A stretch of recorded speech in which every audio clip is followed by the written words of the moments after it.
Rockingham was built in Sunderland, northeast England, and launched in the year 1818. In 1829, Thomas Peel hired the Rockingham to transport 180 settlers from England to the Swan River colony. These settlers were landed on the coast, some 16 kilometres south of Fremantle, in May 1830. A few days later, a big storm blew the Rockingham onto the beach. It was repaired and refloated, but a few months later it started leaking again, and so it was condemned. It remained anchored in Careening Bay, Garden Island, where it deteriorated over the years as people removed various parts from it. Mother Nature has since claimed the remains.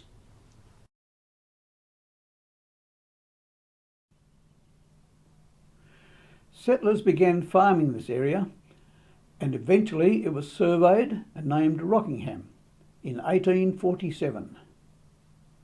Not much happened here until the early 1870s. There was a guy by the name of Bill Wansless who, along with some of his mates, had cut down some big jarrah trees in the hills, about 30 kilometres east of Rockingham. Now, Bill was a hard-working character, and over the next 2 years he built a sawmill in the jarrah forest, a long jetty at Rockingham Beach, and a railway line between them. Well, no, not all by himself. He had a lot of workers helping him.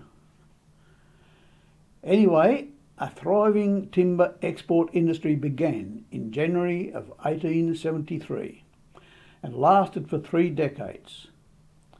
This was the beginning of the development of the Rockingham waterfront.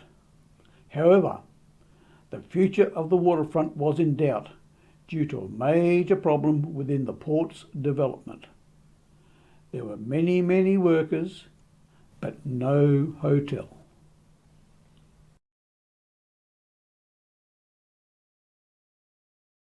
On a hot summer's afternoon in 1875, Daniel Hymas was strolling along Kent Street when he came across James Bell Jr. and his sister, Fanny Bell, sitting on a log. They all agreed it would be a great spot to have a hotel.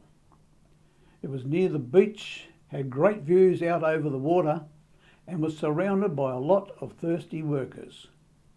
This was Rockingham Town, Lot 12. And so it was Daniel bought Lot 12 and married Fanny Bell. No, not all in the same week. Then, in 1886, James Bell built a hotel facing the ocean on Lot 12. It was named the Port Hotel. Daniel and Fanny Hymas built a 2-storey extension to the hotel in 1898, and its name was changed to the Rockingham Hotel a few years later. The hotel has had several owners and has been renovated many times over the years. It is currently closed, and Rockingham residents are keen to see what future developments will bring. Regardless of what the future Rockingham Hotel may look like, it will still look out over the same waters on which the good ship Rockingham sailed in 1830 on that last trip to Careening Bay, its final resting place 193 years ago.